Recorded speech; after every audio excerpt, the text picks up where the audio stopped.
Welcome back everyone.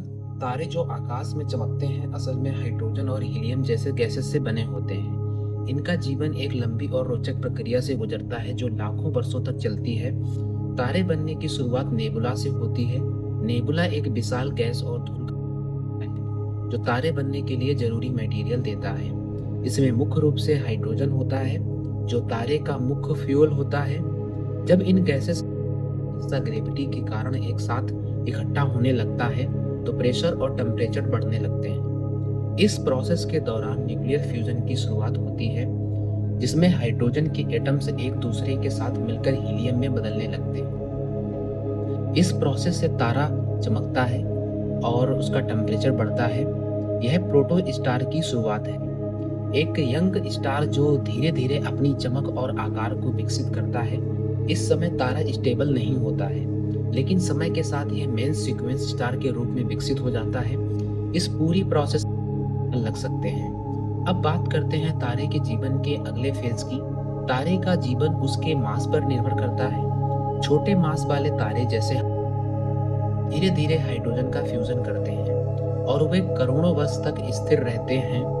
इन तारों में hydrogen के एटम्स धीरे धीरे हीलियम में बदलते हैं और इससे तारा गर्म और लाइट देता रहता है। लेकिन बड़े मास वाले तारे बहुत तेजी से जलते हैं। इनका जीवन काल स्मॉल होता है क्योंकि इनका न्यूक्लियर फ्यूजन बहुत तेजी से होता है। इन तारों का जीवन बहुत जल्दी समाप्त हो जाता है और वे अपनी विशालता के कारण एक विशाल विस्फोट सुपरनोवा में बदल सकते हैं। यह वह समय है जब तारा अपने जीवन के अंतिम चरण में पहुंचता है। जब तारे के सेंटर में हाइड्रोजन और हीलियम का फ्यूल खत्म हो जाता है तो तारा नए एलिमेंट्स का निर्माण शुरू करता है।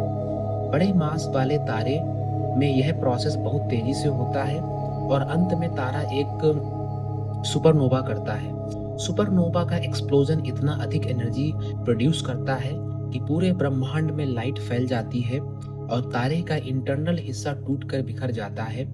सुपरनोवा के विस्फोट से नए एलिमेंट्स बनते हैं जैसे कार्बन और नाइट्रोजन जो लाइफ के लिए आवश्यक होते हैं। ये एलिमेंट्स हमारे जीवन के निर्माण के लिए जरूरी होते हैं। सुपरनोवा के बाद तारा न्यूट्रॉन स्टार या ब्लैक होल में बदल सकता है। न्यूट्रॉन स्टार एक बेहद ही डेंस स्टार होता है जबकि ब्लैक होल वह रीजन होता है जहाँ ग्रेविटी इतनी स्ट्रांग होती है कि वहां से कुछ भी बाहर नहीं निकल सकता, यहाँ तक की लाइट भी। सुपरनोवा के बाद विस्फोट से निकली गैस और धूल पूरे ब्रह्मांड में फैल जाती है और एक नया नेबुला बनाती है जिससे नए तारे बन सकते हैं। यह अद्भुत चक्र इस तरह चलता है।